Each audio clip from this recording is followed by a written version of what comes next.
Salut à tous, je m'appelle Johan et je suis Cloud Developer Advocate chez Microsoft.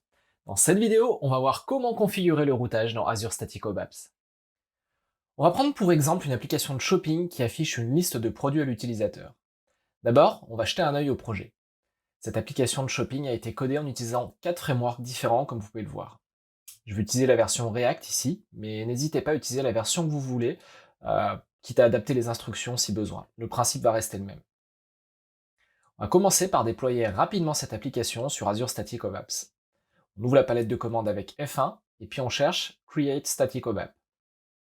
Je vais choisir Custom ici parce que je dois indiquer que mon application est située dans le dossier React App.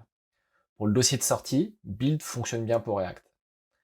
Maintenant, mon application est en cours de déploiement, ça va prendre quelques minutes. Pendant ce temps, on va aller jeter un œil à notre application en utilisant la CLI Static Web App. On ouvre un terminal, puis on va dans le dossier React App, et on lance npm run build pour builder l'application. On lance ensuite l'émulateur Static Web App avec SWA start build et on ouvre l'application dans un navigateur une fois que tout s'est bien lancé. On peut voir que l'application fonctionne bien, donc là je peux naviguer normalement. Mais qu'est-ce qui se passe si je rafraîchis la page? Ok, donc là j'ai une erreur 404. Donc ça c'est parce que l'application c'est une single page app qui utilise un routage côté client qui va changer l'URL que vous voyez ici en haut de la page. Ce qui se passe, c'est que quand j'appuie sur F5 pour rafraîchir la page, le navigateur va essayer de recharger l'URL du produit ici, et le serveur web va aller chercher un fichier products.html qui correspond à cette URL, mais qui n'existe pas ici. Donc pour corriger cette erreur, on va aller rajouter une configuration de routage à notre static web app. Pour ça, on crée un nouveau fichier qui va s'appeler staticwebapp.config.json dans le dossier React App.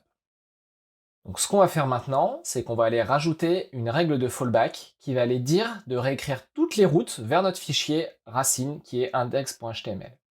On va aussi exclure certaines extensions ici pour éviter que nos images, par exemple, et notre style CSS ne soient réécrits aussi.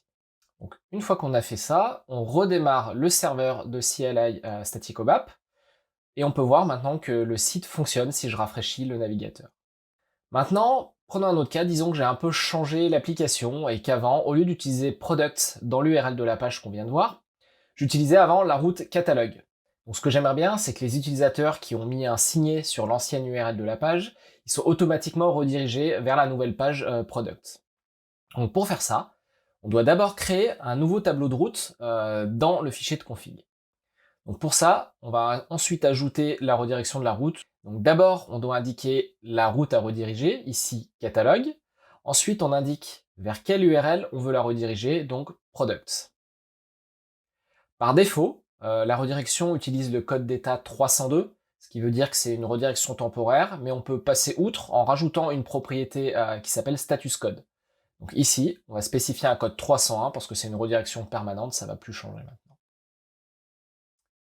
Ok, maintenant, si on redémarre la CLI, on essaye ensuite de naviguer vers notre ancienne URL qui était catalogue, et ben on est bien redirigé vers la nouvelle page product.